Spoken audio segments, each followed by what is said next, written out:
नमस्कार मित्रों, मेरा नाम है मिहिर विजय और इंटरनेशनल रिलेशन के संबंध में आज हम पढ़ने वाले हैं भारत और रशिया के संबंध।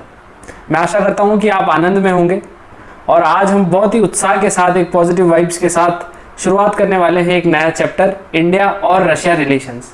तो बिल्कुल समय बर्बाद किए बिना हम आगे बढ़ते हैं।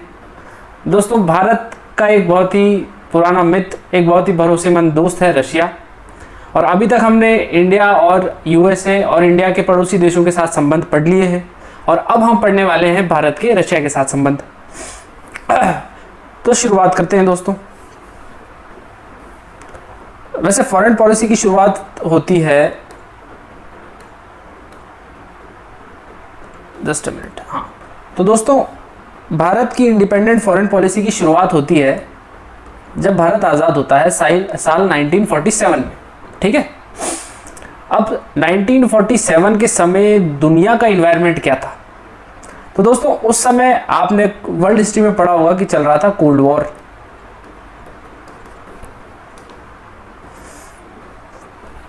और कोल्ड वॉर क्या था? एक आइडियोलॉजिकल बैटल थी। किस किस के बीच में थी? एक तरफ तो था यूएसएसआर, जिसने आइडिया दिया था कि भाई कम्युनिज्म लाएंगे, और दूसरी तरफ था यूएसए। यूएसए कहता है कि भैया हम तो कैपिटलिज्म लाएंगे, ठीक है। कम्युनिज्म और कैपिटलिज्म की जंग क्या थी वो मैंने इंडिया यूएसए वाले टॉपिक में बताया था कि दो आइडिया है कि किस तरीके से इकोनॉमी चलेगी। तो ये दो देश आपस में लड़ रहे थे, फिजिकली नहीं लड़ रहे थे, आइडियोलॉजिकली लड़ रहे थे, ठीक है। अब इंडिया कहता है कि भाई हम आप दोनों बड़े महादेशों के बीच के युद्ध में नहीं पड़ेंगे और हम एक न्यूट्रल पॉलिसी अपनाएंगे। और इंडिया जो है नॉन अलाइनमेंट मूवमेंट में भाग लेता है। तो इंडिया नॉन अलाइनमेंट मूवमेंट, अपनी नॉन अलाइंड पॉलिसी, जो दोनों ही देशों से गुट निरपेक्ष जिसको बोलते हैं, वो एक नीति अपनाता है। पर फिर भी इंडिया आइडियोलॉजिकली न्यूट्रल होता नहीं है। क्यों नहीं होता? क्योंकि हमारे जो प्रधानमंत्री थे पंडित नेहरू, वो काफ़ी समाजवादी किस्म के व्यक्ति थे, सोशलिस्ट किस्म के व्यक्ति थे। तो उनका ग्रेजुअल टिल्ट कम्युनिज्म की तरफ था और यही टिल्ट हमें इंडियन कॉन्स्टिट्यूशन में भी देखने को मिलता है और भारत की उस समय की अपनाई गई इकोनॉमिक पॉलिसीज़ में भी देखने को मिलता है। तो कहने को तो इंडिया नॉन अलाइंड था, पर फिर भी इंडिया का झुकाव कम्युनिज्म की तरफ ज़्यादा था। तो ये ऑब्वियस है कि इंडिया का झुकाव यूएसएसआर की तरफ होना ज़रूरी था, ठीक है। अब मैं आपको बता देता हूँ एक बार कि यूएसएसआर जो है ना, वो साल 1991 में डिसइंटीग्रेट हो जाता है और उसमें से निकल के आता है रशिया, ठीक है। तो यूएसएसआर क्या है? यूएसएसआर एक देश नहीं है, यूएसएसआर एक कन्फेडरेशन है। यूएसएसआर एक कन्फेडरेशन है जो बहुत सारे देश मिलके एक कन्फेडरेशन बनाते हैं। और साल 1991 में ये कन्फेडरेशन टूट जाता है और एक नया देश निकल के आता है जिसका नाम है रशिया। तो रशिया और यूएसएसआर में इस लेक्चर में इंटरचेंजेबली यूज़ करूँगा, ठीक है। तो हमने देखा कि कैसे हमारी इकोनॉमिक पॉलिसी थोड़ी थोड़ी ही सही पर यूएसएसआर की तरफ टिल्टेड थी। साथ ही आपने देखा होगा 1947 में जब हम आज़ाद होते हैं, आज़ादी के साथ ही पाकिस्तान के साथ हमारी पहली जंग हो जाती है। किसको लेके? कश्मीर को लेके। और उस मुद्दे पर यूएसएसआर इंडिया का साथ देता है। तो हमारे रिश्तों की शुरुआत एक पॉजिटिव नोट पर हो रही है, ये देखा जाना ज़रूरी है। साथ ही 1947 के बाद से, क्योंकि हम एक गरीब देश थे उस समय और हथियारों को हम इंपोर्ट करते थे, तो ज़्यादातर हथियार हम यूएसएसआर से इंपोर्ट करते थे, ठीक है। तो यहाँ भी डिफेंस पे भी हमारी डिपेंडेंस यूएसएसआर पे रही। इसके बाद हम देखते हैं साल 1971 में। साल 1971 में एक बहुत ही इंपॉर्टेंट इवेंट होता है जो इंडिया और पाकिस्तान का युद्ध होता है। किसको लेके होता है? वो होता है ईस्ट पाकिस्तान को लेके, ठीक है। और ईस्ट पाकिस्तान को हम जो है पाकिस्तान से आज़ाद करवा देते हैं और एक नया देश बना देते हैं जिसका नाम पड़ता है बांग्लादेश, ठीक है। साल 1971 में दोस्तों इंडिया और यूएसएसआर एक ट्रीटी साइन करते हैं जिसको बोलते हैं treaty of peace, friendship and cooperation, ठीक है। और हमको ये भी पता है कि 1971 में जब युद्ध हुआ था तो यूएसए और यूके जैसे बड़े पावरफुल देश पाकिस्तान का साथ देते हैं, और कहीं ना कहीं हम ये देखते हैं कि इनके उलट यूएसएसआर जैसा एक बड़ा पावरफुल देश इंडिया का साथ देता है। और मैं आपको बताऊं, अगर यूएसएसआर शायद उस समय इंडिया का साथ नहीं देता तो जंग का जो रिजल्ट है वो हो सकता है कुछ अलग होता। तो यूएसएसआर की वो हेल्प जो 1971 में उसने इंडिया की वो बहुत ही क्रूशियल हेल्प है दोस्तों। इसी के साथ ये ट्रीटी साल 1993 में जो है फिर से रिन्यू करवाते हैं। आगे बढ़ते हैं। साल 1991 में मैंने आपको बताया कि जो है यूएसएसआर जो है कोल्ड वॉर को हार जाता है, कोल्ड वॉर में हार जाता है। ये समझ में आता है कि यूएसएसआर जो इकोनॉमिक पॉलिसीज अपना रहा है वो कहीं ना कहीं सस्टेनेबल नहीं है और यूएसएसआर की इकोनॉमी धाराशायी हो जाती है। और इसी के साथ जो है कोल्ड वॉर का विजेता निकल के उभरता है यूएसए वही जो कैपिटलिज्म का चैंपियन है। साथ ही साथ हम ये भी देखते हैं कि 1991 में इंडिया में क्या होता है, बैलेंस ऑफ पेमेंट क्राइसिस होता है। ये आपने चीज़ें इकोनॉमी में पढ़ी होगी। तो बैलेंस ऑफ पेमेंट क्राइसिस होता है साल 1991 में इंडिया में, और इंडिया को बहुत ही ज़्यादा इकोनॉमिक हेल्प मिलती है हमारे वेस्ट से, या यूँ कहूँ कैपिटलिस्ट वेस्ट से। और इंडिया को भी कहीं ना कहीं अपनी इकोनॉमी को अलाइन करना पड़ता है वेस्टर्न थॉट्स के साथ, और इंडिया भी कैपिटलिज्म को अपना लेता है। हम देखते हैं 1991 के बाद से इंडिया में एलपीजी रिवॉल्यूशन हुआ, लिबरलाइजेशन, प्राइवेटाइजेशन और ग्लोबलाइजेशन। ठीक है, तो 1991 के बाद से इंडिया का जो टिल्ट है वो यूएसए की तरफ चला जाता है। पर इसका मतलब ये नहीं है, ये देखिए 1991 के बाद से जो है इंडिया का जो टिल्ट है वो यूएसए की तरफ हो जाता है। पर इसका मतलब ये नहीं है कि इंडिया और रशिया के रिलेशन खत्म हो जाते हैं 1991 के बाद से। ठीक है, इंडिया और रशिया के रिलेशन चलते रहते हैं। अब हम बात करते हैं क्या क्या एरिया ऑफ कॉपरेशन है जो इंडिया और रशिया के रिलेशंस के बीच में एक इम्पॉर्टेंट फैक्टर है। तो दोस्तों 5 मेजर एरियाज ऑफ कॉपरेशन है। एक तो पॉलिटिकल, एक एनर्जी के फील्ड में, एक इकोनॉमी के फील्ड में, एक स्पेस के फील्ड में, और सबसे इंपॉर्टेंट डिफेंस के फील्ड में। तो इसको वन बाय वन अपन पढ़ते हैं। सबसे पहले पॉलिटिकल फील्ड में दोस्तों ये देखिए आप, इंडिया और रशिया का जो रिलेशन है ना उसको special and privileged strategic partnership कहा जाता है। अब वैसे ये बड़े बड़े शब्द हैं, कहने को ये बड़े अच्छे लगते हैं, पर इनका कहीं ना कहीं एक सिंबॉलिक मीनिंग भी है कि इंडिया और रशिया जो है कहीं ना कहीं बहुत ही क्लोज दोस्त हैं। साल 2000 से इंडिया और रशिया की समिट ऑर्गेनाइज होती है। समिट क्या होता है? समिट होता है जब हेड ऑफ स्टेट्स और हेड ऑफ गवर्नमेंट्स कहें तो ज़्यादा सही रहेगा। हेड ऑफ गवर्नमेंट्स, कई कंटेक्स्ट में स्टेट भी कहा जा सकता है, तो दोनों देशों के मुखिया मिलते हैं, उसको समिट कहा जाता है। ठीक है, तो रशिया के जो मुखिया हैं वो कौन है? वहाँ के प्रेसिडेंट है। ठीक है, और इंडिया के जो हेड ऑफ गवर्नमेंट है वो कौन है? प्राइम मिनिस्टर होते हैं। तो साल 2000 के बाद से हर साल इंडिया और रशिया की एक समिट ऑर्गेनाइज करवाई जाती है, यानी हर साल जो है हमारे जो सुप्रीम लीडर्स हैं वो मिलते हैं साल में एक बार। ठीक है, अल्टरनेटिवली ये जो समिट है ऑर्गेनाइज करवाई जाती है, एक बार इंडिया में, अगली बार रशिया में, फिर इंडिया में, फिर रशिया में, ऐसे। तो ऐसे ही अगर समिट को हम देखते रहें तो एक सबसे इंपॉर्टेंट समिट रही 20th समिट, जो साल 2019 में ऑर्गेनाइज करवाई गई। कहां पर हुई? ये व्लादिवोस्तोक नाम के शहर में हुई, रशिया में। ठीक है, इसमें ईस्टर्न इकोनॉमिक फोरम का उद्घाटन भी किया गया। अब बताता हूं वो क्या है। साथ ही साथ इंडिया के लिए ये इसलिए इंपॉर्टेंट है क्योंकि इंडिया ने इस मीटिंग में कहीं ना कहीं चाइना के इन्फ्लुएंस को रोकने की कोशिश की। अब ये समझे कैसे दोस्तों। क्या है, ये इंडिया है और यहाँ दिखाता हूँ, यहाँ देखें,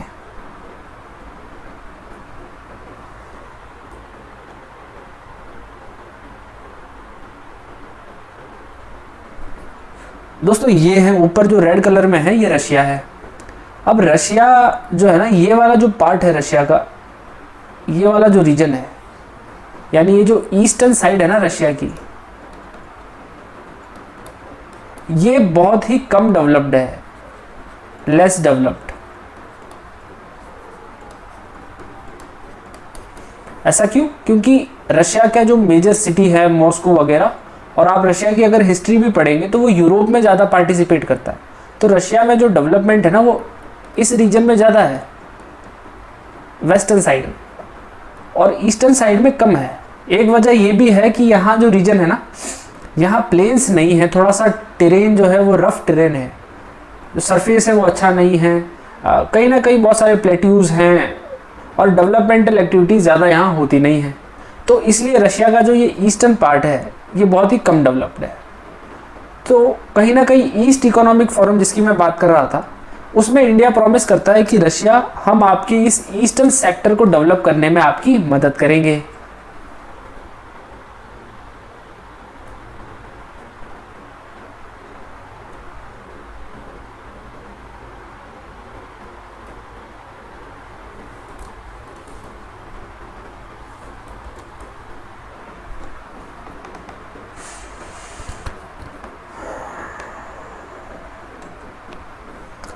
अब इससे चाइना का इन्फ्लुएंस कैसे कम होगा?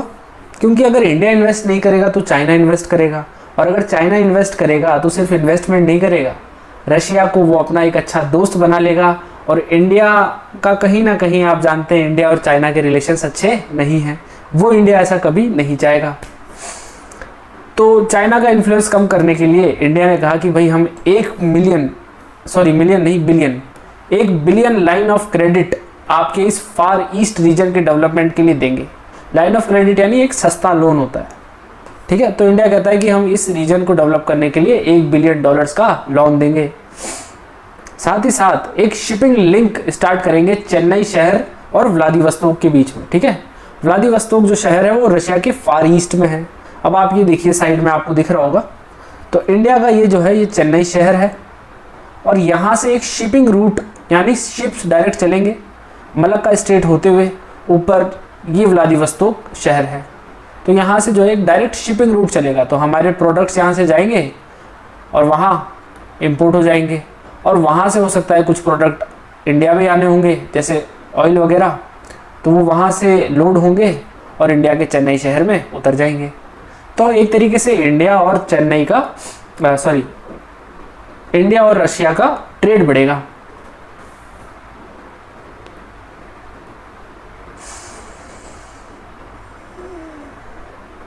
दोस्तों इसके बाद अगली समिट इंपॉर्टेंट है जो साल 2021 में होती है, 21st समिट। इस समिट में कुछ इंपॉर्टेंट चीज़ें डिसाइड होती है। सबसे पहले ये डिसाइड होता है कि अब इंडिया और रशिया जो है 2+2 डायलॉग करेंगे। क्या होता है 2+2 डायलॉग? 2+2 डायलॉग के तहत, ये फोटो देखिए आप, इस डायलॉग के तहत भारत के 2 मंत्री और रशिया के 2 मंत्री मिलते हैं। कौन कौन से 2 मंत्री होंगे? डिफेंस मिनिस्टर और एक्सटर्नल अफेयर मिनिस्टर, ठीक है। वैसे ही रशिया के जो डिफेंस मिनिस्टर और एक्सटर्नल अफेयर मिनिस्टर होते हैं। तो ये 2 मिनिस्टर दोनों ही देशों से मिलेंगे और बातचीत करेंगे, कोई इंपॉर्टेंट मैटर है तो उस पर डिस्कशन करेंगे। दूसरा इंपॉर्टेंट डिसीजन ये लिया गया कि क्लाशनिकोव राइफल्स जो है रशिया की एक प्रीमियर राइफल्स है, उसका जॉइंट प्रोडक्शन होगा इंडिया में। आपने सुना होगा कि हम हथियारों के क्षेत्र में भी आत्मनिर्भर होना चाहते हैं। तो अब ये डिसाइड हुआ कि अमेठी उत्तर प्रदेश में रशिया की जो इंडस्ट्रीज है वो अपने प्लांट लगाएगी और AK-203 राइफल्स का जॉइंट प्रोडक्शन होगा अमेठी में, ठीक है। उसके बाद कुछ लॉजिस्टिक एग्रीमेंट साइन किए गए। साथ ही साथ ये भी डिसाइड होता है कि इंडिया का जो रिजर्व बैंक ऑफ इंडिया है और रशिया का बैंक ऑफ रशिया है वो साइबर अटैक के लिए एक साथ मिलकर काम करेंगे। साल 2020 और 22 में जो है ये इंडिया रशिया समिट ऑर्गेनाइज नहीं करवाई गई थी क्योंकि उस समय कोरोना पीक पर था। पर असली कारण कुछ और है। असली कारण ये है कि कहीं ना कहीं चाइना और रशिया के बहुत ज़्यादा दोस्ताने व्यवहार से इन्हीं सालों में जब चाइना और रशिया के रिलेशंस बहुत ज़्यादा ही इम्प्रूव हो रहे थे, तो इंडिया उससे कहीं ना कहीं खुश नहीं था। साथ ही साथ इंडिया का इसी समय बहुत ज़्यादा इंक्लिनेशन यूएसए की तरफ भी था। तो एक एंगल ये भी है कि क्यों 2020 और 22 में समिट ऑर्गेनाइज नहीं करवाई गई।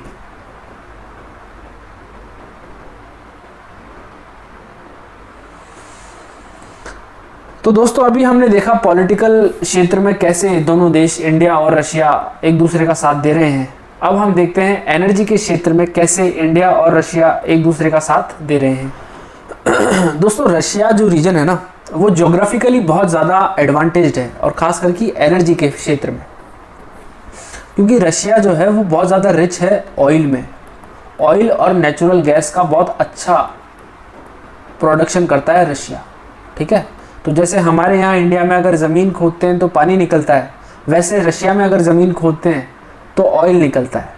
ठीक है, तो ऑयल के लिए खास करके रशिया बहुत ज़्यादा इम्पोर्टेंट हो जाता है इंडिया के लिए। ठीक है, तो एक नेचुरल पार्टनरशिप है ये इंडिया और रशिया के बीच में कि ऑयल जो है वो हमको चाहिए रशिया से। इंडिया की जो प्रीमियर एनर्जी इंडस्ट्री है ONGC, एक पब्लिक इंडस्ट्री है, इसका नाम आपने सुना होगा। इसने भी कई सारे इन्वेस्टमेंट किए हुए हैं रशिया में। रशिया की कंपनी रोजनेफ्ट एक बहुत ही लार्ज अमाउंट में FDI, foreign direct investment, India में करती है। और FDI से आपको पता होगा, अगर आपने इकोनॉमी में पढ़ा है, तो FDI सिर्फ इन्वेस्टमेंट नहीं करती है। जिस लार्ज स्केल पे इन्वेस्टमेंट होता है उसी प्रोपोर्शन में एम्प्लॉयमेंट भी क्रिएट होता है, प्रोडक्शन भी बढ़ता है, GDP भी बढ़ता है। तो जिस भी देश में FDI का इनफ्लो होता है उस देश को बहुत ज़्यादा फायदा होता है। ठीक है, हाँ, एक चीज़ इंपॉर्टेंट है, रशिया तमिलनाडु में एक कुंदनकुलम नाम के शहर में, कुंदनकुलन नाम के शहर में न्यूक्लियर पावर प्लांट बना रहा है। ठीक है, और इंडिया की मदद कर रहा है न्यूक्लियर एनर्जी के लिए। ये एक बहुत इंपॉर्टेंट पॉइंट है। साथ ही इंडिया और रशिया जो है दोनों मिलकर के बांग्लादेश में एक न्यूक्लियर पावर प्लांट इस्टेब्लिश कर रहे हैं। ठीक है, अभी इंडिया के पास, अकेले इंडिया के पास न्यूक्लियर पावर प्लांट प्रोवाइड करवाने की क्षमता नहीं है किसी भी देश को। क्यों नहीं है? क्योंकि इंडिया जो है NSG, न्यूक्लियर सप्लायर्स ग्रुप का मेंबर नहीं है। इसलिए इंडिया जो है रशिया का साथ लेकर के बांग्लादेश में न्यूक्लियर पावर प्लांट इस्टेब्लिश करना चाह रहा है। कहाँ पर हो रहा है? रूपपुर नाम की जगह है बांग्लादेश में। ठीक है, अगला हम देखते हैं डिफेंस के क्षेत्र में इंडिया और रशिया के क्या रिलेशंस हैं। तो मैंने आपको बताया दोस्तों, जब से 1947 के बाद से ही इंडिया और पाकिस्तान का युद्ध चल रहा है, और रशिया जो है ना वो एक इम्पॉर्टेंट वेपन प्रोवाइडर है इंडिया को। आज भी इंडिया सबसे ज़्यादा वेपन अगर किसी देश से खरीदता है तो वो रशिया से खरीदता है। और अगर रशिया के सामने इंडिया की डोमेस्टिक प्रोडक्शन की बात करूं तो हमारे डोमेस्टिक वेपन प्रोडक्शन रशिया के आगे लगभग नील के बराबर है। इस लार्ज स्केल पर हम रशिया से वेपन इंपोर्ट करते हैं। तो अब आप देखिए मैक्सिमम डिफेंस इक्विपमेंट कहां से आ रहे हैं? रशिया से आ रहे हैं। ठीक है, अब मैंने जैसा आपको बताया आत्मनिर्भर हम होना चाह रहे हैं वेपन्स के क्षेत्र में, तो अब रशिया भी जो इंडिया के अंदर इन्वेस्टमेंट कर रहा है, जैसे अमेठी में कर रहा है, वेपन्स बनाने में इंडिया को टेक्नोलॉजी प्रोवाइड कर रहा है, इंडिया में कहीं ना कहीं इन्वेस्टमेंट भी कर रहा है। ठीक है, पर एक ही देश से हथियार खरीदना चुनौतीपूर्ण है। एक ही देश से बहुत ज़्यादा हथियार या बहुत ज़्यादा ऑयल पे डिपेंडेंट नहीं रहना चाहिए। क्यों नहीं रहना चाहिए? क्योंकि अगर वो देश कभी रूठ गया हमसे, कभी मान लीजिए भगवान ना करे इंडिया और रशिया के रिलेशंस खराब हो जाते हैं, तो एकदम से सारे वेपन्स की और ऑयल की सप्लाई इंडिया में बंद हो जाएगी। It is somewhat similar to कि आपका कोई एक बहुत ही अच्छा जिगरी दोस्त है और आपको जब भी पैसों की आवश्यकता पड़ती है, उधार चाहिए या पैसे चाहिए, तो आप सिर्फ उसी दोस्त के पास जाते हो, आपने बाकी किसी से दोस्ती करी नहीं। अब कल को कोई ऐसी बात हो जाती है कि दोनों दोस्तों के बीच में, आपके और आपके दोस्त के बीच में मनमुटाव हो जाता है और आपको पैसों की ज़रूरत पड़ती है। अब उस दोस्त से तो लड़ाई हो गई, अब किसके पास जाओ? ऐसे ही इंडिया चाहता है कि सिर्फ रशिया पर डिपेंडेंट ना रहे, और इसी के तहत इंडिया ने जो है यूएसए, फ्रांस और इजराइल से भी अच्छे संबंध बनाए हैं डिफेंस वेपन्स को इंपोर्ट करने के लिए। इजराइल ने भी 1971 के वॉर में काफ़ी क्रूशियल हेल्प की थी इंडिया की, इंडिया का साथ भी दिया था और इंडिया को डिफेंस के वेपन्स भी दिए थे। ठीक है, ऐसे ही हमने इंडिया यूएसए वाले चैप्टर में पढ़ा कि यूएसए ने चिनूक हेलीकॉप्टर्स और अपाचे एयरक्राफ्ट जो है इंडिया को दिए हैं। ठीक है, फ्रांस से हमने कौन सा लिया है, एक बहुत ही इंपॉर्टेंट, बहुत ही ज़्यादा न्यूज़ में जो चल रहा है, फ्रांस से हमने कौन सा लिया है बताइए एयरक्राफ्ट। ये आप कमेंट सेक्शन में बताना कि फ्रांस से हमने अभी एक बहुत ही इंपॉर्टेंट जेट लिया है। वैसे चलो बता देता हूँ, रफाल नाम है उसका। रफाल जो विमान है ना, वो हमने फ्रांस से लिया है।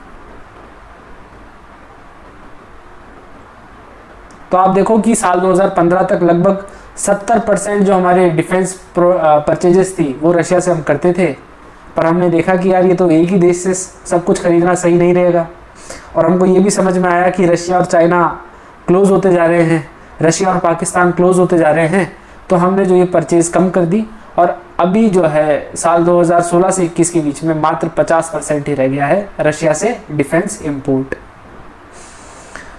ये दोस्तों ब्रह्मोस मिसाइल है, ये एक बहुत ही सिग्निफिकेंट मिसाइल है, इसका जॉइंट प्रोडक्शन हुआ है। तो इंडिया और रशिया, इंडिया प्लस रशिया ने मिलके इस मिसाइल को बनाया है। ब्रह्मोस न्यूक्लियर वेपन मिसाइल है, न्यूक्लियर मिसाइल है और बहुत ही सिग्निफिकेंट मिसाइल है। ठीक है, इसके बारे में पढ़िएगा अगर आपको कभी समय मिले तो पढ़ना। अब हम देखते हैं कौन कौन से मेजर डिफेंस इक्विपमेंट्स हैं जो इंडिया रशिया से इंपोर्ट करता है या किया है। तो एक बैटल टैंक इंपॉर्टेंट है, T-72 बैटल टैंक जो है हमने रशिया से लिया है। ये देख रहे हैं आप, ये बैटल टैंक। INS विक्रमादित्य जो हमारा इंडिया का प्रीमियर नेवल शिप है, एयरक्राफ्ट करियर भी है, इसको हमने INS विक्रमादित्य हमने रशिया से लिया है। न्यूक्लियर सबमरीन INS चक्रा, ये भी हमने रशिया से लिया है।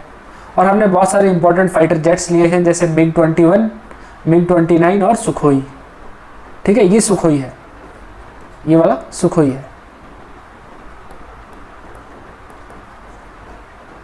ये MiG-21 है, ये वाला MiG-21 है।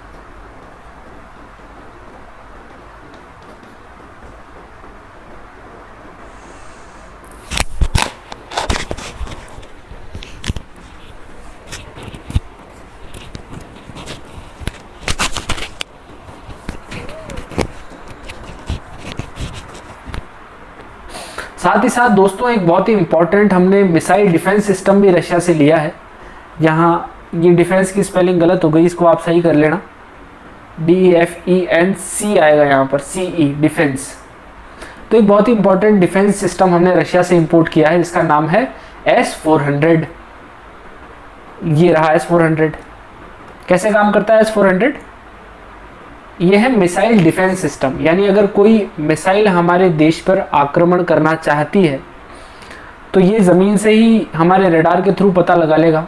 तो मान लीजिए ये एक एयरक्राफ्ट है जो पाकिस्तान ने भेजा या किसी एनिमी देश ने भेजा, और ये इंडिया के ऊपर आक्रमण करना चाहता है, अटैक करना चाहता है।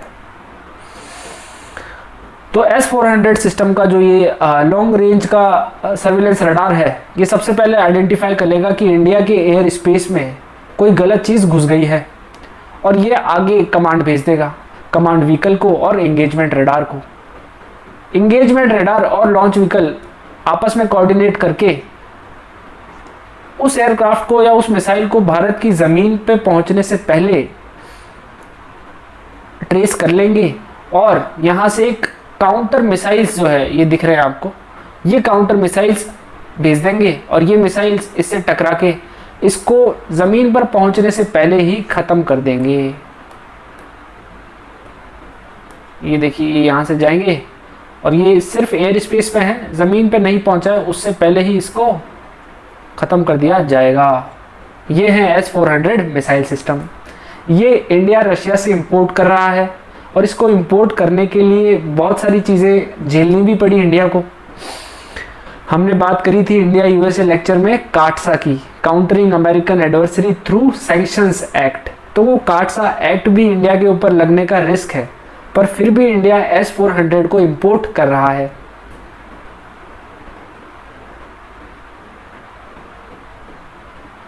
अब दोस्तों हम बात करेंगे इकोनॉमिक कोऑपरेशन की।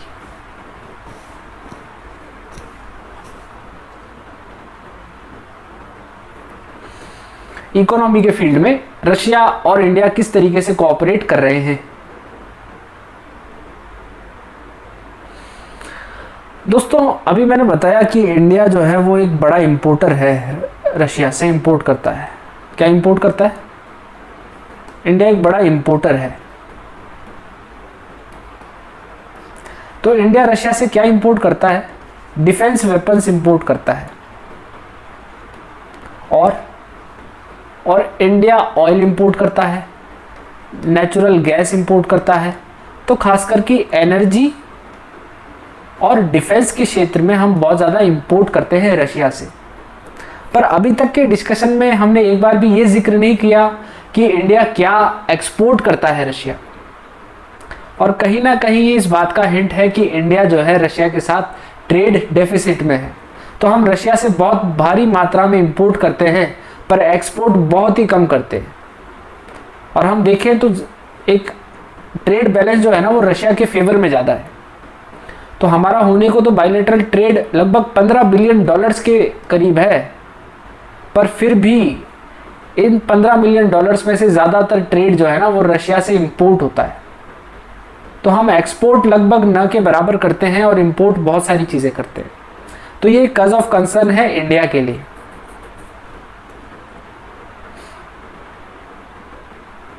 अब ऐसा क्यों है कि इकोनॉमिक रिलेशंस जो है सिर्फ एक इंपोर्ट डिपेंडेंस के हैं या बहुत ज़्यादा अच्छे इकोनॉमिक रिलेशंस नहीं है? इसका सबसे मेजर रीजन तो है कि lack of direct connectivity. Direct connectivity India और रशिया के बीच में है नहीं। क्यों नहीं है? लैंड कनेक्टिविटी आप देखो, ऊपर यहाँ पाकिस्तान है और यहाँ चाइना है और दोनों से ही हमारे रिलेशन अच्छे हैं नहीं। तो डायरेक्ट लैंड कनेक्टिविटी हो पाना रशिया के साथ तो मुश्किल है। तो एक मेजर रीजन है कि डायरेक्ट कनेक्टिविटी है नहीं। साथ ही साथ ऊपर क्योंकि यहाँ हिमालयाज हैं तो एक डायरेक्ट लैंड कनेक्टिविटी रशिया के साथ इंडिया की है नहीं। और इसी को चैलेंज को हमने एड्रेस करने के लिए, जैसा आपको मैंने बताया, चेन्नई से हम एक शिपिंग रूट बना रहे हैं। चेन्नई से हम शिपिंग रूट बना रहे हैं रशिया के तक। ठीक है।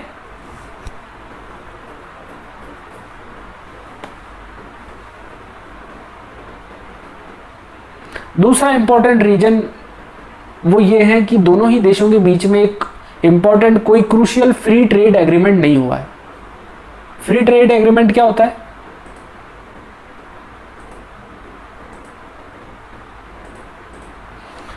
फ्री ट्रेड एग्रीमेंट होता है जब दो देश आपस में अगर सिग्निफिकेंट ट्रेड करते हैं तो वो एक लिस्ट बना देते हैं ऑब्जेक्ट्स की कि भाई ये जो सामान है ना, लेट से कोई सी भी चीज़, लेट से ऑयल है, ज्वेलरी है, जेम्स है, फुटवियर है, ये सब चीज़ें जो है इस पर टैरिफ नहीं लगेगा। तो फ्री ट्रेड हो जाता है, वो कोई कस्टम ड्यूटी नहीं लगेगी। पर इंडिया और रशिया के संदर्भ में कोई फ्री ट्रेड एग्रीमेंट साइन नहीं हुआ है।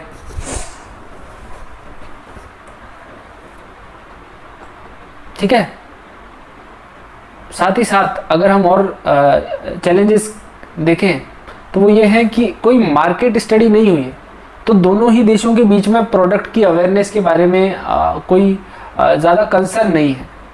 फॉर एग्जांपल, अगर हम इंडिया के मार्केट में कोई सी भी चीज़ देखते हैं तो हम हो सकता है एक बार ये पूछ ले कि क्या ये चीज़ मेड इन चाइना है। हम हो सकता है ये पूछ ले कि क्या ये चीज़ यूएसए में बनी है। पर ऐसा बिरले ही होता है, शायद ही ऐसा कभी होता है जब हम ये पूछते हैं कि क्या ये चीज़ रशिया में बनी है। सिमिलरली वैसा ही इंडियन प्रोडक्ट्स के साथ रशिया में होता है। तो कहीं ना कहीं कस्टमर के मन में एक अवेयरनेस है नहीं। साथ ही साथ दोनों ही देशों के फाइनेंशियल इंस्टीट्यूट के बीच में भी कोई अच्छा खासा कोऑर्डिनेशन देखने को नहीं मिलता है। जैसे कि मान लीजिए अभी मैंने आपको बताया कि आरबीआई और बैंक ऑफ रशिया दोनों साथ मिलकर काम करने को तैयार हुए हैं। पर ये तो सिर्फ एक एग्रीमेंट हुआ है, इसके अलावा एज सच कोई सिग्निफिकेंट एग्रीमेंट नहीं देखा हमने। एज सच हमने कभी नहीं सुना कि एसबीआई ने कभी रशिया में कुछ इंपॉर्टेंट काम किया हो, या किसी भी एनबीएफसी ने, नॉन बैंकिंग फाइनेंशियल कंपनी ने आपस में कोऑर्डिनेट किया हो। तो दोनों ही देशों के फाइनेंशियल इंस्टीट्यूट्स कभी भी ज़्यादा हाई लेवल का कोऑपरेशन करते नहीं हैं। तो ये सारे हमने पढ़े इकोनॉमिक चैलेंजेस। अब हम बात करते हैं कि क्या एफर्ट्स लगाए गए इन इकोनॉमिक चैलेंजेस को कम करने के लिए, कहीं ना कहीं इकोनॉमिक रिलेशंस को सुधारने के लिए क्या काम किए गए। दोस्तों सबसे इंपॉर्टेंट है international north south transport corridor. क्या है ये? अब आप ये डायग्राम देखें।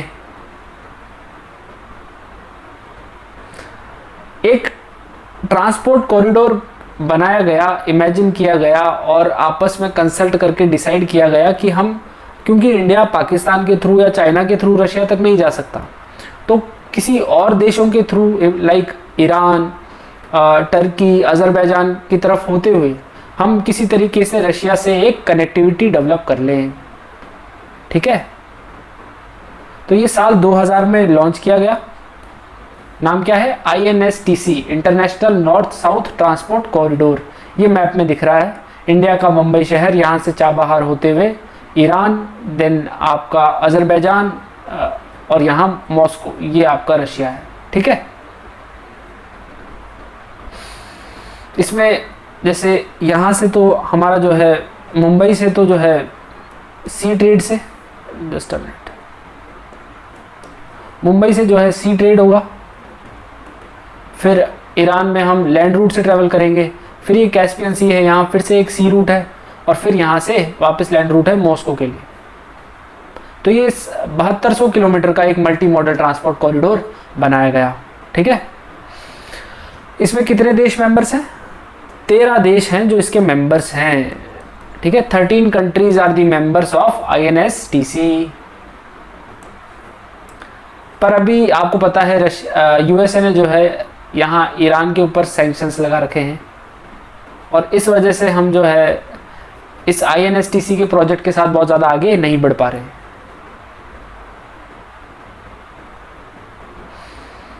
दूसरी एक इम्पॉर्टेंट चीज़ है कि एक रेल लाइन बन रही है। मैंने आपको बताया होगा पहले कि इंडिया जो है ईरान में चाबहार पोर्ट डेवलप कर रहा है, तो एक रेल लाइन बन रही है, उसको डेवलप करने में रशिया इंडिया की हेल्प कर रहा है। ये यहाँ से देखें आप, Chabahar port to Zahedan along the border with Afghanistan and connecting it to Zaranj Delaram highway.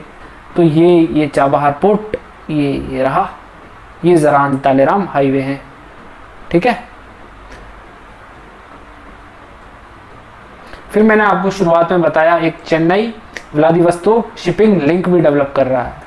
ये चेन्नई है और यहाँ से जो है एक शिपिंग रूट डेवलप किया और रशिया के फार ईस्ट में जो ये शहर है व्लादिवोस्तोक, इसके साथ डायरेक्ट शिपिंग कनेक्टिविटी हम डेवलप करने की कोशिश कर रहे हैं।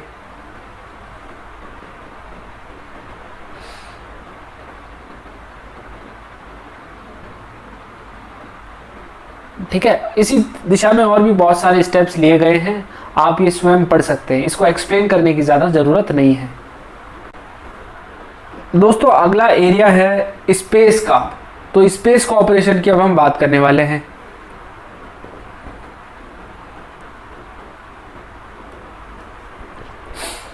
दोस्तों स्पेस के फील्ड में रशिया हमारा बहुत ही पुराने समय से साथ दे रहा है।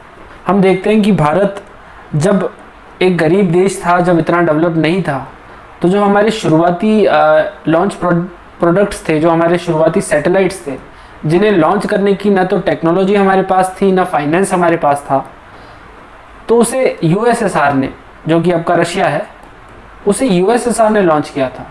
तो ये सैटेलाइट आर्यभट्ट है ना। ऐसे ही सैटेलाइट भास्कर और आर्यभट्ट जो है USSR ने इंडिया के लिए लॉन्च किया था अपने लॉन्च व्हीकल से। रशिया ने साथ ही साथ इंडिया का जो GSLV अभी हम यूज़ करते हैं, जियो सिंक्रोनाइज्ड लॉन्च व्हीकल, उसका क्रायोजेनिक इंजन बनाने में भी इंडिया की मदद की थी। ये क्रायोजेनिक इंजन है, ठीक है। तो क्रायोजेनिक इंजन को बनाने की टेक्नोलॉजी भी रशिया ने इंडिया को प्रोवाइड की थी। साथ ही साथ अभी हम न्यूज़ में पढ़ते हैं कि इंडिया जो है गगनयान मिशन लॉन्च कर रहा है, जिसमें इंडिया पहली बार इंडिया के 4 व्योम नोड्स अंतरिक्ष में जाएंगे और डेटा लेकर के आएंगे। तो इन व्योम नोड्स को जो है रशिया ट्रेन कर रहा है, ठीक है। तो गगनयान मिशन में भी रशिया एक इंपॉर्टेंट रोल प्ले कर रहा है। साथ ही साथ हम एक अगला एरिया ऑफ कोऑपरेशन देखें, वो है कल्चरल कोऑपरेशन। तो कल्चर के फील्ड में भी ज़्यादा तो नहीं पर थोड़ा बहुत रशिया और इंडिया का कोऑपरेशन हो रहा है। मॉस्को में एक जवाहरलाल नेहरू कल्चर सेंटर है, जिसकी ये इमेज है। यहाँ पर कल्चरल एक्टिविटीज़ होती है और वहाँ इंडिया के जो ट्रेडिशन है वो रशिया में सिखाए जाते हैं, खास करके इंडियन स्किल्स जैसे yoga, Kathak, Indian music, classical music, Indian languages, Indian dance, ये सब रशिया में सिखाया जाता है। तो ये भी एक फील्ड ऑफ कोऑपरेशन है इंडिया और रशिया के बीच में। दोस्तों अभी आगे बहुत सारा पढ़ना बाकी है, पर इस वीडियो को आज हम यहीं एंड करते हैं। इंडिया और रशिया रिलेशन का जो बचा हुआ भाग है वो हम अगली वीडियो में डिस्कस करेंगे, ठीक है। अभी हमने बहुत सारी चीज़ें पढ़ ली, हमने पर्टिकुलरली बहुत सारे एरिया ऑफ कोऑपरेशंस के बारे में पढ़ा। अब हम आगे वाले वीडियो में पढ़ेंगे रशिया, इंडिया, चाइना ट्रायंगल के बारे में। फिर हम आगे चर्चा करेंगे यूक्रेन क्राइसिस के बारे में, जो कि इम्पोर्टेंट है कि यूक्रेन में क्या हो रहा है। फिर हम आगे चर्चा करेंगे कि what were the causes of war, जंग क्यों हुई। फिर साथ ही साथ हम बात करेंगे नाटो की भी, कि नाटो क्या है, क्यों बना, इसके पीछे क्या कारण है। फिर हम देखते हैं कि क्या रशिया और यूक्रेन के वॉर की वजह से इंडिया पर क्या क्या इम्पैक्ट हुए, वो भी हम पॉइंट बाय पॉइंट डिस्कस करेंगे। पर ये सारी चीज़ें हम डिस्कस करेंगे अगले वीडियो में। हाल के लिए, अभी के लिए हमने कहाँ तक पढ़ लिया, हमने कल्चरल कोऑपरेशन तक पढ़ लिया, ठीक है। इसके बाद का पार्ट नेक्स्ट वीडियो। बहुत बहुत धन्यवाद दोस्तों।